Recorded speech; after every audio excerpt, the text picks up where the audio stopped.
Hey y'all, and welcome back to my channel. I'm so excited to be here. This is a part of my 100-day challenge. If you're just joining me, welcome. My name is Dayana. I'm an operations and growth strategist, and I help female founders who are making six figures to build sustainable systems and processes and build high-performing teams. So let's get into it. Today, we're going to be talking about the process and what a PIP is. So a PIP, PIP, stands for Performance Improvement Plan. This is something that you should put any underperforming employee on prior to letting them go. I've seen companies oftentimes that will just say, oh no, like we're just going to go ahead and let them go, like without any type of warning. And while that is okay in some scenarios, I would highly recommend against it. The reason I would recommend against it is because number one, you want to protect yourself. You want to help out the team member unless there's something blatant that they do, like lying, stealing from the company, something of that nature, that is obviously a fireable offense, like no ifs, ands, or buts about it. But if it's something where they're just not meeting the benchmark, say it's for sales, and you might have a 40% close rate is the required minimum. Maybe they're at 30% for a couple of weeks. What I would do is I would then put them on a performance improvement plan to try to help them and set some standards and help them to get back on track. And then if we weren't able to get back on track, then you let them go. So the way that you structure a performance improvement plan, and I'll make sure like one of these documents is definitely in my community. That way you can just literally copy the format.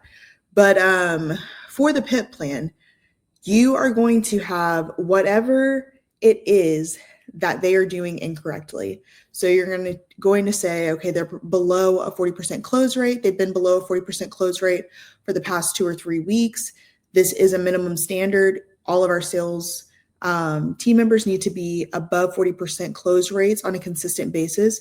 Otherwise, that will result in termination. And these things when you put someone on a performance improvement plan, it's important for whatever you're putting them on there for should be in their roles and responsibilities or should be in their offer letter, like some of their responsibilities that they have or tasks that are going to be on their plate. Say if they're tardy, and tardiness is one of those things where depending on the company, if someone's tardy for 3 or 4 different times, then that might be a fireable offense. But when you're putting someone in a performance improvement plan, it's because you see that they can do more. You've seen them do more before. They might just be going through a difficult time right now. And so you want to be able to do this, to be able to bring it to their attention and say, hey, let's pump the brakes. Something's not right here. Let's get back on track. And this will help to not only set your company up for success, but also set the team member up for success. Because the last thing we want to do, you've already hired this team member, you've already trained them, you've already spent time and financial resources towards this person. So the last thing you want to do is let them go. Or the last thing you should want to do is let them go if they're really the right fit. And that just kind of goes back to your vetting process and your interview process, making sure that you're bringing in the right candidates who fit and thrive within your company culture and your company environment. And so with the performance improvement plan, make sure whatever it is outlined in their job description or within their roles and responsibilities. Like you are responsible for closing 40% of your deals every single week. If you do not close above 40% after 3 weeks, then you'll be put on a performance improvement plan. If after the duration of your performance improvement plan, you still have not improved, then you will be terminated. So you kind of want to it's like CYA, cover your ass, basically. So you want to make sure that you're covering yourself to make sure that you are following all the different guidelines. I know some states are different, like Texas is a right to work state or an at-will state. So technically anyone could come in on any given day and technically be let go. And your employer does not have to give you any type of reasoning.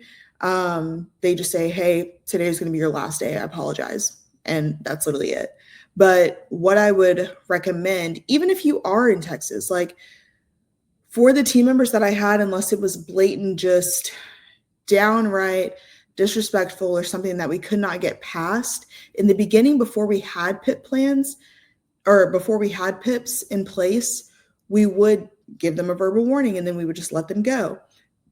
Once we had PIPs, it really actually helped everyone to be aware, because it started to hold people accountable. And no one wants to be the person that gets like a write up, because a PIP is essentially, you could use that and a write up kind of interchangeably, honestly, because normally if you get put on a PIP and you don't improve, your job is going to be at stake. And so having a duration, normally the durations for this, it can range, but I've seen anywhere from 60 to 90 days is normally an adequate amount of time for a person to make a change. If you have someone and they need to make really quick changes, you might do a 30-day window, but I wouldn't do any less than 30 days, and I wouldn't do anything over 90 days. 90 days gives you plenty of time to be able to evaluate if this person has made the necessary improvements that you think are necessary for them to be able to get out of the rut that they were in, or for them to be able to get the additional attention and training that they might need to be able to take it to that next level. It may have given them a mental reset as well. So that is why I would always, always do a PIP, because that will benefit the employee. Now, from the employer standpoint, this will also benefit you a whole lot, because especially when they go and file for unemployment. We love when they file for unemployment, right? So you may not think much of it, but having a paper trail really helps your case. I've been on numerous calls and have not lost, like have literally not lost a case, because we had a paper trail. And if you have those paper trails, you might have text messages, you might have emails, keep everything. Even if you start deleting things off your phone or deleting your emails, at least go ahead and print them off, put them in a special folder that is in your desk, locked away, whatever it might be. But make sure you have a paper trail of anyone and everyone, because you never know if someone's going to turn into a problem or into a concern. You're not concerned about someone until you're concerned and they're putting you in that position. And so I always try to take heed and be more proactive than reactive, especially after I got burned the first time and realized like, whoa, they're going to file for unemployment. Thankfully, we were still able to kind of not even turn it around, but we were able to give them the facts of what was at stake and what happened, and that they literally just were not showing up for work. And then we won it. But still, like, you want to have that paper trail. It makes it 10 times easier, especially if they have to take you towards like a hearing. That's when I won't go down that rabbit hole, because that's like a whole nother rabbit hole to go down, unemployment. So I can make another video on that. But I mean this with my whole heart. Make sure you have a paper trail of every single thing that you do with every single team member. It does not matter if they're your best friend. It doesn't matter if they're seem like they absolutely love you. It does not matter. It is business at the end of the day. So cover yourself, cover your ass, and make sure that you actually have the paper trail to be able to back up whatever it is that you put in place. Rather, that's giving a verbal warning. Document that. Even if it's verbal, document it. Put it on a Google Doc. Make sure it's not shared with the entire organization, because we don't want anyone to somehow find it. So make sure your settings are proper in your Google Docs, or just make it on a regular Word document so you don't even have to worry about that sharing issue. But document everything. Say it's on March 1st. Okay, I had a verbal warning with so-and-so. Okay, on March 18th, I gave a second verbal warning. On April 1st or April 2nd, I put them on a PIP because their performance was not improving. They will be on a PIP for the next 60 days, and then we will reevaluate where they're at for their metrics, as well as employment. And you don't even have to necessarily put employment, because they're automatically going to know being on a PIP is not good.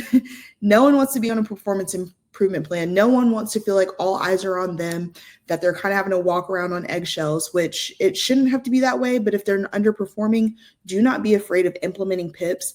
It will literally save your business. And then it will also help to keep not only you accountable, because then you and your leaders won't be like, oh, I think it's been enough time. Like, that is so subjective. You want very objective things to be able to follow whenever you are trying to create documentation on an employee. The last thing you want to do is leave it up to someone's opinions. They might be having a good day, they might be having a terrible day, and they're just like, oh, that's the last straw. No, make sure that everything is documented. There's a system in place, and that everything is objective. So that way there's no misinterpretations. Everyone is on the same page. Everyone, the communication loop is closed. And that will create a very efficient system whenever you do have to implement a PIP. So don't be afraid of being tough on employees if they're underperforming. At the end of the day, it's your business. You are the founder. You are the reason that they have a job to come to, and you hired them for a reason. If they were not up to your standards at the beginning, you probably would not have brought them on, or they probably wouldn't have even made it through your probationary period. So I'll also make a separate video on probationary periods because those are very, very important, especially whenever you are bringing on new hires. But if you felt like this was helpful, please make sure to subscribe to my channel. Again, I'm only on, I believe it's day 31 of my 100-day challenge. So I'm going to be dropping gems every single day, and I'll see y'all tomorrow.